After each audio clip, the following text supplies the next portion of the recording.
Et puis, on enchaîne avec cette célébration en différé de la Semaine internationale des sourds. Chez nous, l'événement a été marqué par des manifestations qui se sont déroulées au centre de la Pairie. Précision et détails dans ce reportage de Linda Nyumba sur les images de Chris Rodolphe Lembonda. Pas grand monde ni d'officiels dans cette salle, juste quelques membres des différentes associations des sourds, malentendants et sourds-muets du Gabon pour célébrer en différé et sur un jour la 18e édition de la Semaine internationale des sourds. Cette année, le thème retenu par la Fédération mondiale des sourds est « Avec la langue des signes, je suis égal ».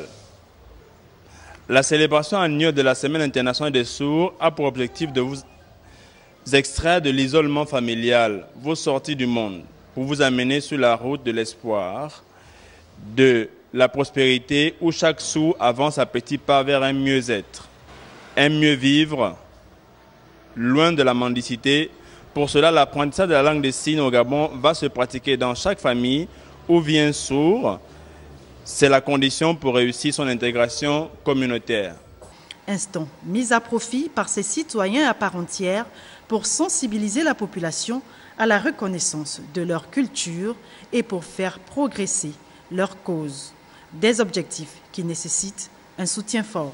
Le Gabon est un pays multiethnique. Il y a dans le nord des Fans qui comprennent pas le Djebi, au sud la langue Téké et Obamba n'est pas non plus comprise par les Mienais et Togo. Ces compatriotes communiquent le plus souvent en français. Tel n'est pas notre cas. Nous sommes sourds.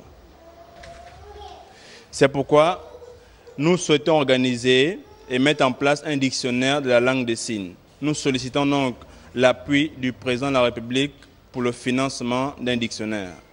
Le dictionnaire gabonais de la langue des signes, loin d'être la solution finale à leurs problèmes, permettra tout de même un meilleur apprentissage de la langue française et une bonne communication avec les entendants.